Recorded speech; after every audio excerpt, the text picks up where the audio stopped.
Hello there, welcome to Cool Talk. Today we examine World War I. In my last video, we spoke about imperialism and how several powerful nations extended their tentacles of influence across the globe.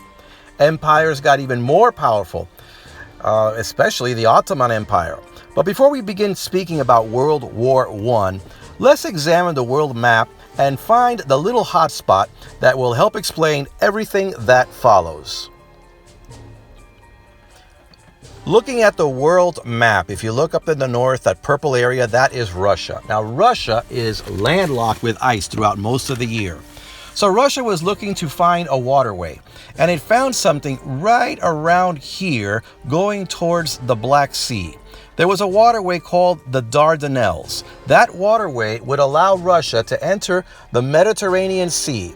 And after that, of course, world trade. So Russia was very interested in having that waterway open and keeping a close, friendly alliance with the Balkan states and Turkey. That small red area in the center is Britain, but as we pull back, all those red areas that you see there belong to England. That's why they say that the sun never set on Great Britain. But if Britain wanted to reach India, its possession, it had to sail all the way around Africa. That was the only way to get there. But that was until they created a shortcut. And that was the Suez Canal in Egypt. Once they created the Suez Canal, that shortened the area, the distance was cut in two. Of course, England was very concerned about Russia muscling in on its territory. Germany, which you see here in green, was negotiating with Turkey, that you see in orange. It wanted to increase trade, but it also wanted to build a railroad from Berlin to Baghdad in present-day Iraq. To do this, the railroad would have to cross the Austrian Empire, and Austria was already having its problems with these Balkan states that were getting free of its and Turkey's rule. It was especially worried about Serbia and the radicals that were there. Well, new alliances came out of all this, and there was a lot of tension. There were two Balkan wars, the Boer War, the Russo-Japanese War. Europe and Asia was very, very tense. Queen Victoria of England passed away. She left many distinguished descendants, however. There was George V, King of England, Wilhelm II, Emperor of Germany, and Nicholas II, the Tsar of Russia. In Sarajevo, in today's Bosnia, on June 28, 1914, the Archduke of Austria and his wife were visiting. There was a motorcade, several cars were going by, people were lined up on the street, but some radicals came and threw bombs at the motorcade, wounding several.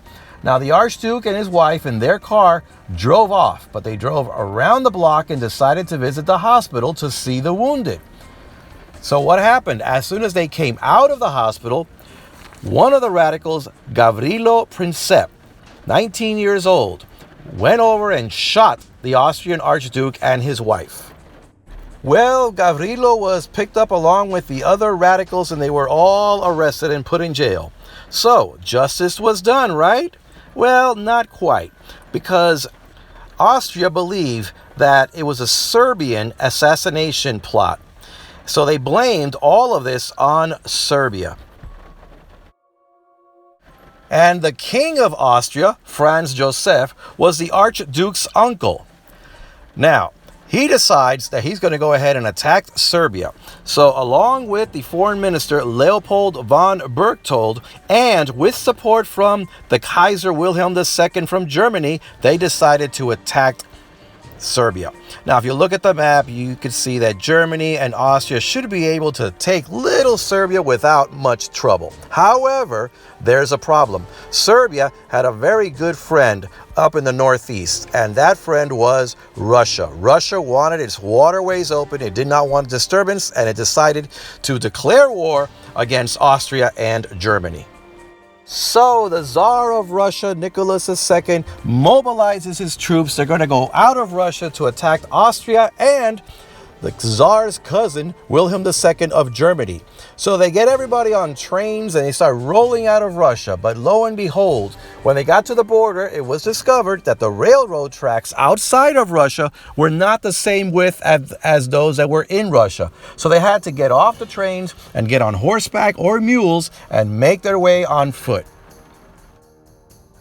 Now, France had also pledged support to Serbia.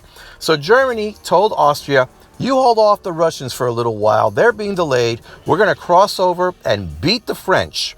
And because the French had strong fortifications on its border, Germany decides to go around the northern tip through Belgium. What Germany didn't count on was the resourcefulness of the Belgian troops. They held off the Germans as long as they could, and after their land was occupied, they pulled back some, and the French joined them. This war was going into the long haul. Now, Great Britain was trying to stay out of the war all of this time, but when they saw the events taking place, once Germany crossed over to Belgium, and Belgium had an alliance with Great Britain, Britain decided to join the war.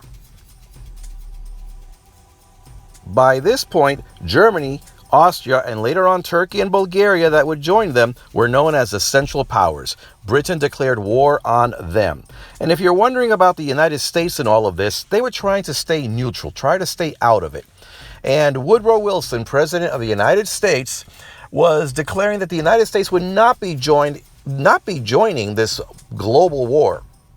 Nevertheless, the rich, called the 400, the elite of the United States that had lent billions of dollars in today's currency over to England, was urging President Wilson to join Britain and the Allies against the Central Powers. Now, Britain joining the war meant that all its territories were also involved in the war. And this was the beginning of modern warfare. For the first time, we had the introduction of tanks, machine guns, poison gas, military airplanes that were dropping shells over the Allies and Central Powers. And the use of these shells caused the modern warfare to turn into a war of attrition, where shells would land and destroy entire villages and towns, many civilians killed. And barbed wire, lots and lots of barbed wire across the trenches. The Germans, the French, the Belgians, the British, the Austrians built along this 400-mile border a zigzagged line of trenches, and they would dig in and they would be there for over 2 years. Now, this trench warfare brought along some famous battles, the battles of Verdun, the battles of Somme, but for the most part, it was a stalemate. They would inch forward and inch back and stay in the trenches. And one of the fears in these trenches was that a shell would land on you and not just necessarily kill you, but bury you alive. And one of the things that the soldiers had to put up with was not just the freezing cold, dying of exposure, but also the constant deafening sound of the bombs and the smell of decomposing flesh. It was a horrible, horrible experience.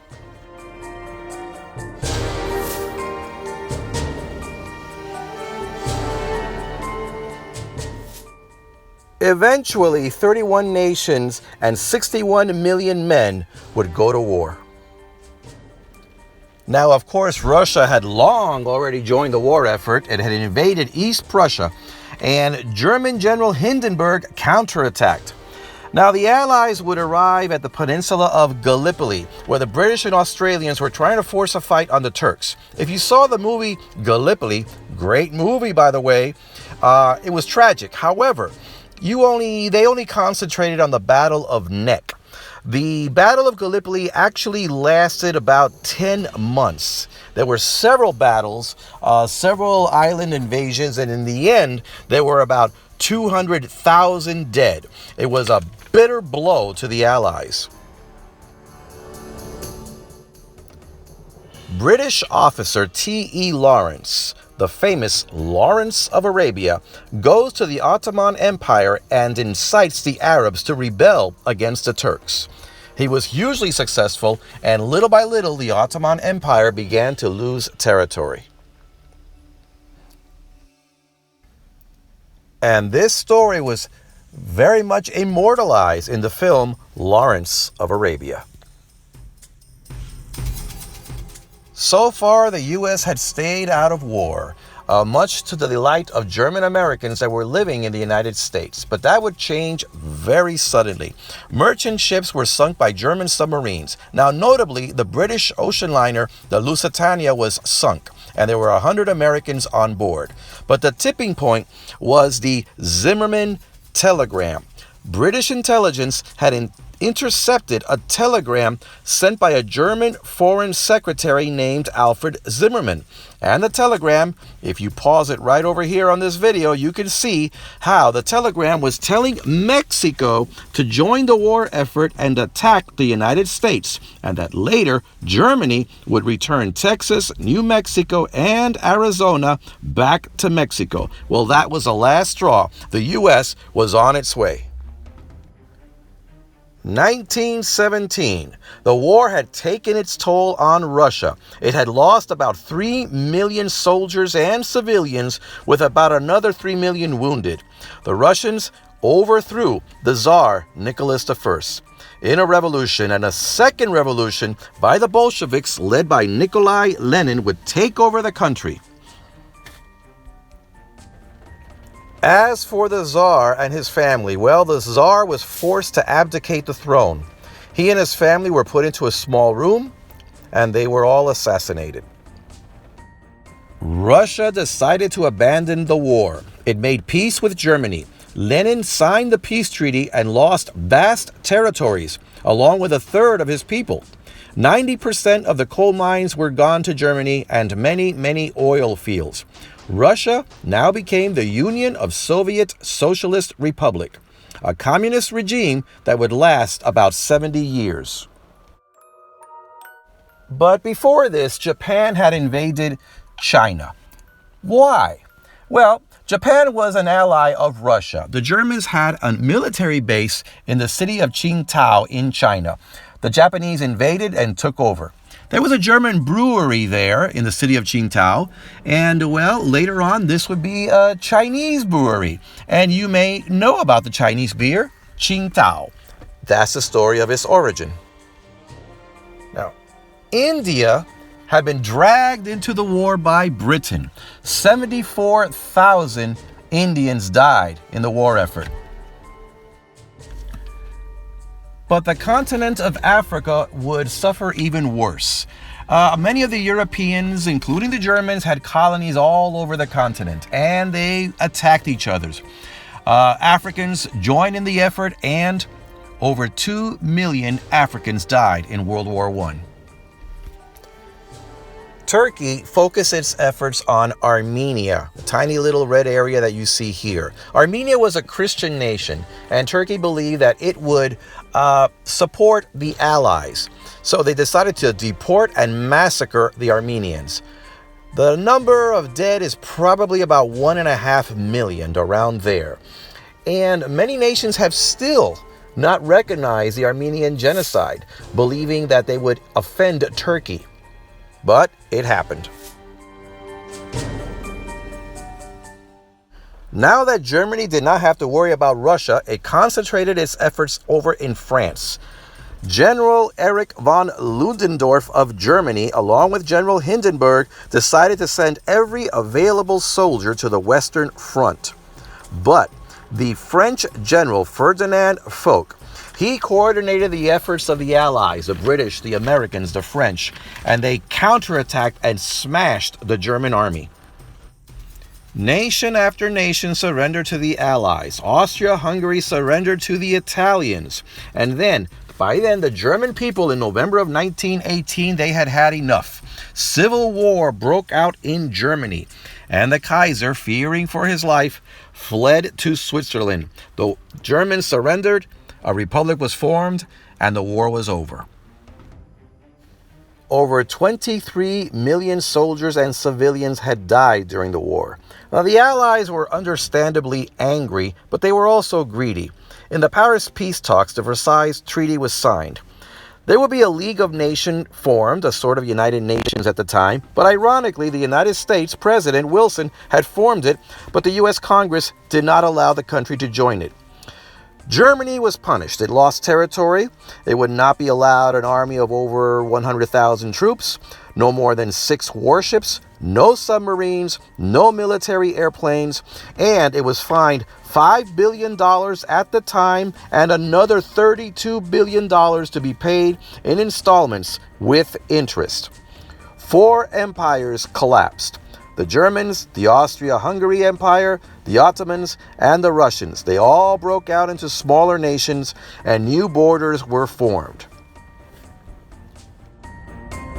Now, what would have happened if the world had learned its lesson after 23 million dead from war, disease, and famine? If we could just learn to get along, yes, the nations can compete, but compete fairly. But no, blind ambition, money, and land grabbing would continue as usual. A lot of resentment would grow among the German people, especially with this young man right over here, a lance corporal from Germany by the name of Adolf Hitler. About 20 years later, he would plunge the world into an even greater war. But that's for another video. In the meantime, send me your comments, or better yet, subscribe. This is Cool Talk.